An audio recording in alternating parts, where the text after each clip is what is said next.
Assalamualaikum warahmatullahi wabarakatuh. Perkenalkan, saya Marda Tresnawati Putri dari Sekolah Dasar Islam Al-Azhar Syuhada, Jagakarsa, Jakarta Selatan.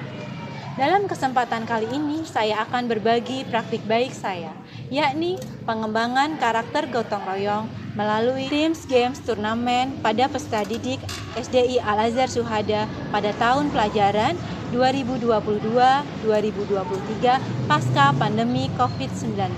Kebijakan pemberlakuan pembatasan kegiatan masyarakat cenderung membuat banyak orang tua memberikan gawai kepada anak-anaknya sebagai alternatif kegiatan berdiam diri selama di rumah. Mereka menghabiskan waktu dengan bersentuhan dengan gawai seperti bermain games, searching, atau menonton tayangan. Akibatnya apa? Akibatnya anak-anak di rumah sedikit berinteraksi sosial dengan keluarga inti, apalagi kondisi peserta didik pasca PKKM berdasarkan hasil diagnostik yang dilakukan oleh guru kepada peserta didik adalah kompetensi akademik di bawah capaian yang seharusnya, kemampuan berinteraksi sosial yang menurun akibat di rumah tidak pernah berinteraksi. Yang ketiga adalah ada pembiasaan karakter rutinitas ibadah yang perlu diperkuat atau dalam artian harus diulang kembali.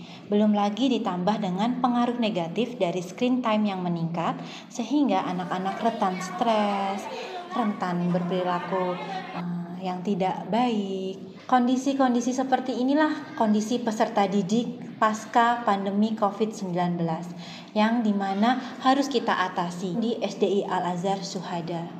Kurikulum Merdeka hadir untuk sekolah penggerak, termasuk di Sekolah Dasar Islam Al-Azhar Syuhada.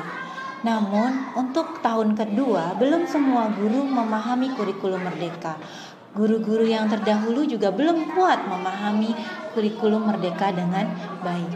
Namun, mereka punya tugas untuk mengentaskan kondisi-kondisi anak yang keterampilan sosialnya kurang daripada sebelumnya. Padahal di kurikulum Merdeka itu tidak hanya fokus pada materi esensial, namun juga pengembangan soft skill dan karakter.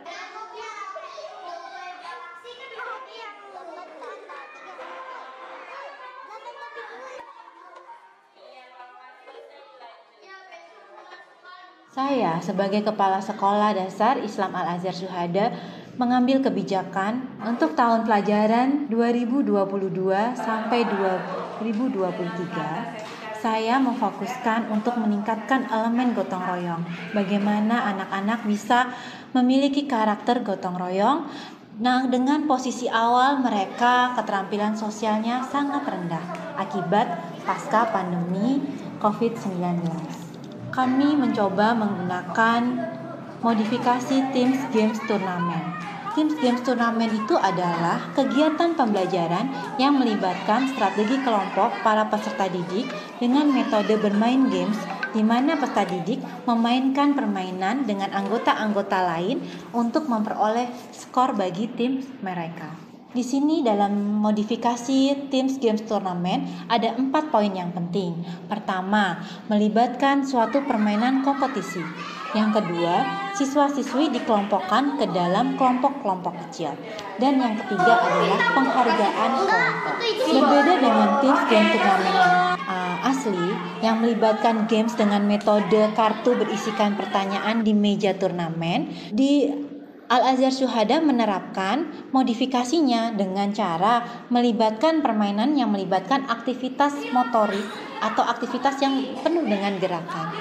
Kenapa kita memilih hal tersebut? Karena SDI Al-Azhar Syuhada memiliki peserta didik di usia sekolah antara 6 sampai 12 tahun di mana mereka masih membutuhkan gerakan, masih membutuhkan permainan, dan mereka masih membutuhkan gerakan-gerakan yang menimbulkan kesenangannya. Ada 6 langkah dalam penerapan modifikasi Teams Games Turnamen, yakni langkah pertama, menentukan tujuan-tujuan pembelajaran yang dapat menggunakan modifikasi Teams Games Turnamen. Langkah kedua, yakni pembagian kelompok dan peran pada peserta didik. Langkah ketiga adalah pengajaran. Yang sekiranya bisa menjawab soal Langkah keempat, belajar di dalam kelompok. Dan langkah kelima adalah turnamen.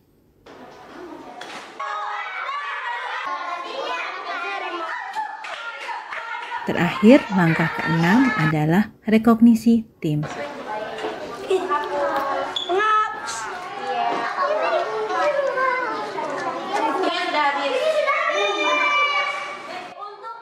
Modifikasi Teams Games Turnamen ini berjalan selama 1 tahun pelajaran penuh dari tahun 2022 hingga akhir pelajaran tahun 2023. Hasil dari refleksi penerapan modifikasi Teams Games Turnamen pada semua jenjang kelas menunjukkan yang pertama, peserta didik mengalami peningkatan berinteraksi dengan teman sebaya dan terampil bersosialisasi. Seiring dengan peningkatan interaksi sosial, peserta didik mulai dapat bekerja sama dengan teman, baik sekelas ataupun lintas kelas. Hal ini ditunjukkan dengan rapot pendidikan pada karakter gotong royong yang mengalami peningkatan sebanyak 16%. Yang kedua, mereka juga bersemangat dalam mengikuti pembelajaran dikarenakan melibatkan permainan aktivitas motorik dan kompetisi antar kelompok. Yang ketiga, peserta didik tidak terbebani dengan tugas-tugas yang terlalu sulit mereka kerjakan sendiri karena adanya pembelajaran terdiferensiasi dibuktikan dengan tugas-tugas yang berbeda sesuai dengan kemampuan peserta didik.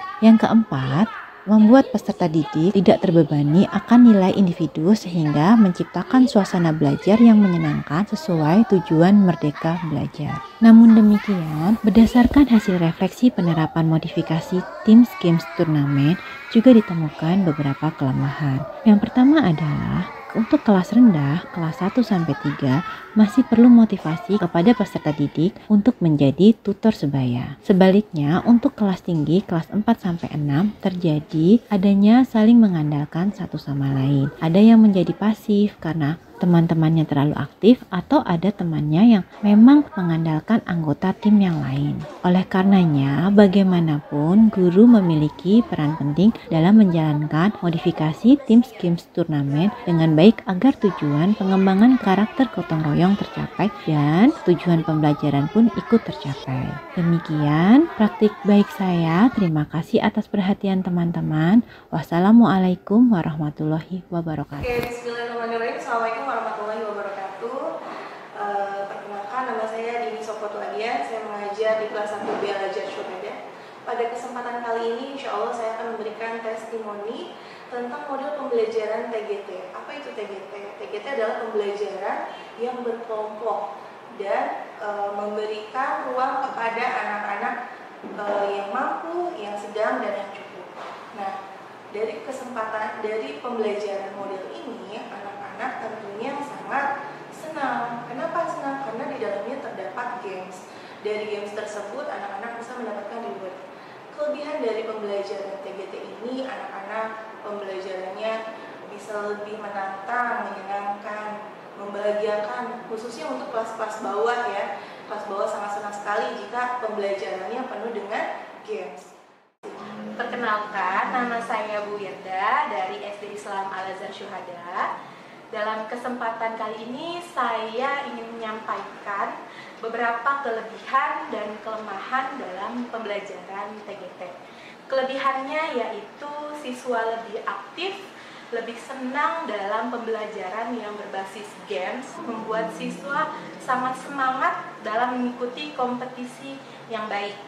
Nah, namun kekurangannya dalam pembelajaran TGT ini mungkin dari beberapa siswa yang kurang dalam pemahamannya akan lebih melibatkan temannya lain.